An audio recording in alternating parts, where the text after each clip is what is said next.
Menarik petang ini. PAS Negeri Sembilan kecewa Ahmad Faizal tidak ambil tahu keadaan PN. Kementerian Komunikasi sedia beri kerjasama kepada SPRM bantu siasatan penggunaan RM700 juta. Menteri Komunikasi setuju JCOM dirompak. Khairuddin Abu Hassan nafi Tun Dr. Mahathir terlibat langkah Dubai.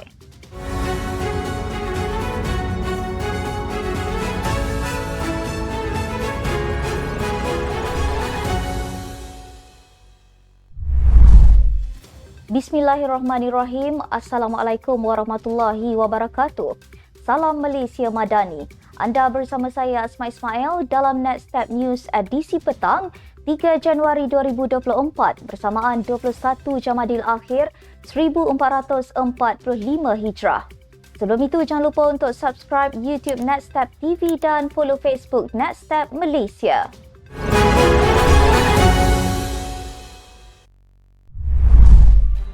Pemimpin kanan PN Negeri Sembilan meluahkan rasa kecewa dengan pengurusan parti selepas pilihan raya negeri PRN berakhir tahun lalu. PAS negeri itu yang tidak mendapat peruntukan daripada kerajaan negeri juga mendakwa pengerusi PN negeri itu, Ahmad Faizal Azumu, tidak mengambil tahu lagi akan hal-hal parti. Pesuruhjaya PAS Rafi'i Mustafa berkata, beliau terpaksa mendedahkan mengenai keadaan PN kerana pelbagai masalah yang dihadapi mereka. Ahmad Faizal merupakan orang nombor 2 dalam bersatu selepas presidennya Tan Sri Muhyiddin Yassin. Beliau dilantik menjadi pengerusi PN di Negeri Sembilan bagi menggantikan Edin Shazli Sheikh yang digugurkan pada 2 Jun 2023. Kementerian Komunikasi sedia memberi kerjasama kepada Suruhanjaya Pencegahan Rasuah Malaysia SPRM sekiranya diperlukan untuk membantu siasatan penggunaan RM700 juta bagi tujuan promosi dan publiciti oleh kerajaan terdahulu. Fahmi Fazil berkata, sehingga kini tiada pemakluman kementeriannya terlibat untuk siasatan. Semalam, SPRM mengesahkan pihaknya sedang menyiasat proses dan tata cara perbelanjaan kerajaan antara tempoh 2020 hingga 2022 yang menggunakan dana RM700 juta bagi tujuan promosi dan publiciti dua Perdana Menteri sebelum ini.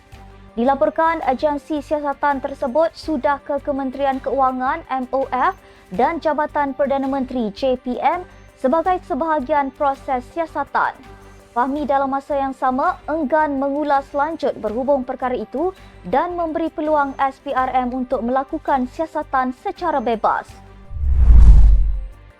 Pengarah Komunikasi UMNO berkata, langkah Dubai yang didakwa diatur sebahagian besar pemimpin blok pembangkang bagi menggulingkan kerajaan dipercayai dilakukan bagi mengelak dari menjadi kluster mahkamah. Menurut Datuk Lokman Nor Adam, Datuk Seri Dr. Ahmad Zahid Hamidi selaku Timbalan Perdana Menteri mengetahui setiap pergerakan mereka termasuk ketika mereka berada di Dubai untuk perancangan tebuk atap. Dakwanya, ada sebahagian pemimpin yang tidak berani meneruskan rancangan tersebut selepas perbuatan mereka dihidu dan terbongkar. Terdahulu, media melaporkan langkah Dubai didakwa didalangi Tun Dr. Mahathir Mohamad dan Tun Daim Zainuddin. Namun Lokman berkata, biarpun Daim mempunyai kekuatan keuangan yang luar biasa, beliau tidak akan mampu menumbangkan kerajaan dan membentuk kerajaan baharu.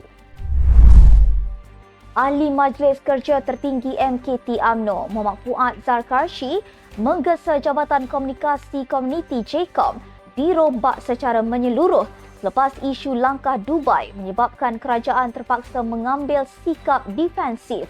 Beliau turut mempersoalkan motif timbalan Ketua Pengarah JCOM Ismail Yusof menimbulkan isu berkenaan yang disifatkannya sebagai analisis cetek. Muhammad Fuad menambah imej JCOM semakin merudum selepas timbul isu kontroversi membabitkan rakaman perbualan bekas Ketua Pengarahnya Muhammad Agus Yusof dan kaki tangan agensi itu Abdul Wahab Abdul Kadir Jailani beberapa bulan lalu. Justru katanya, JCOM perlu dijenamakan semula secara menyeluruh bagi menambah keyakinan orang ramai. Kenyataan Muhammad Puat itu bagaimanapun bercanggah dengan Datuk Seri Dr. Ahmad Zahid Hamidi yang mengesahkan wujud gerakan untuk menjatuhkan kerajaan yang dikenali sebagai Langkah Dubai. Menteri Komunikasi Fahmi Fadzil bersetuju dengan pandangan agar fungsi Jabatan Komunikasi Komuniti JKOM di bawah kementerian itu dirombak. Bagaimanapun, beliau berkata ia masih terlalu awal untuk membuat sebarang pengumuman berhubung perkara itu. Katanya, sebelum isu itu dibangkitkan, beliau sendiri sudah meneliti perkara itu. Terdahulu, Ahli Majlis Kerja Tertinggi UMNO, Datuk Dr. Muhammad Puat Zarkashi mengesyorkan JKOM dirombak secara menyeluruh selepas agensi itu mendakwa wujudnya langkah Dubai untuk menggulingkan kerajaan. Beliau menyifatkan dakwaan timbalan Ketua Pengarah JKOM, Datuk Ismail Yusof itu sebagai cetek dan menyebabkan kerajaan dalam keadaan defensif apabila beberapa nama dalam kerajaan disebut-sebut terlibat dalam gerakan itu. Orang kuat Tun Dr. Mahathir Mohamad berkata, bekas Perdana Menteri itu tidak terlibat dengan langkah Dubai yang tidak wujud. Khairuddin Abu Hassan yang juga pengerusi mobilisasi Sekretariat Proklamasi Orang Melayu itu berkata, pihaknya tidak tahu menahu mengenai langkah Dubai yang didakwanya dicipta oleh Presiden UMNO Datuk Seri Dr. Ahmad Zahid Hamidi. Katanya, langkah Dubai adalah satu imajinasi liar yang berbentuk ilusi tanpa asas kebenaran. Khairuddin diminta mengulas mengenai dakwaan pihak tertentu yang mengaitkan Dr. Mahathir dengan gerakan menjatuhkan kerajaan pimpinan Perdana Menteri Datuk Seri Anwar Ibrahim. Sekian sahaja untuk edisi hari ini. Ikuti perkembangan semasa isu-isu panas politik Malaysia setiap hari hanya di Netstep News. Jangan lupa untuk follow Facebook Netstep Malaysia dan subscribe YouTube Netstep TV. Netstep Malaysia menjangkau informasi mengorak inspirasi. Saya Asma Ismail. Assalamualaikum dan salam sejahtera.